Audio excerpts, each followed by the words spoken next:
Alrighty, we're going to take a look at the grapevine or the double fisherman's. It's an interesting way to attach a single piece of rope. I got my single, it's kind of long, so I have it slightly coiled up on the side here. But here are my two ends of my one piece of rope. If I wanted to make a single continuous piece of rope by attaching the ends, I could do it this way. So here are my two ends. I'm going to kind of overlap them a little bit. I'm going to take my first end and bring it over to my second end and cross over it.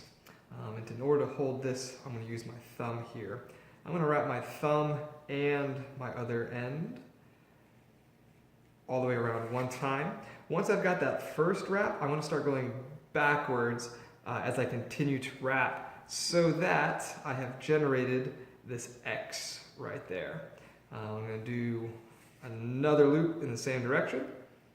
And then I'm going to come up the same direction my thumb is facing with my piece I was just wrapping. So I'm going to back my thumb out if I can.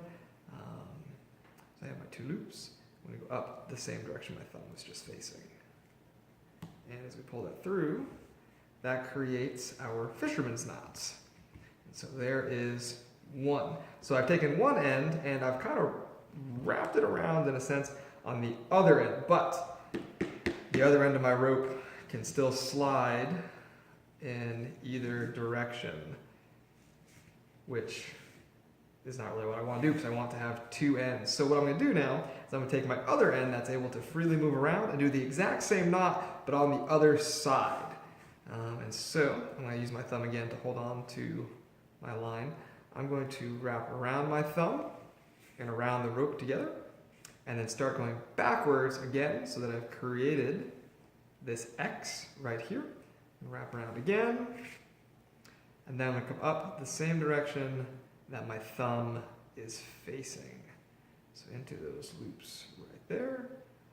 Ooh, one more slack maybe. And pull it through. And so I've repeated the knot on the other side. And now, interestingly, these knots can slide away from each other, but if I pull them towards each other, they're going to run into each other. And they are now stuck.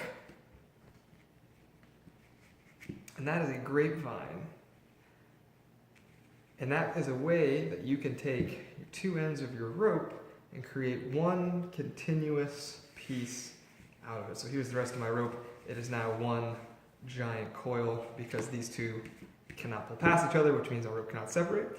I can pull these the other direction, but if any ring forces are applied, then those knots are going to slide towards each other. So now I've got a big old loop. That is a double fisherman's or a grapevine to connect two ends of a rope.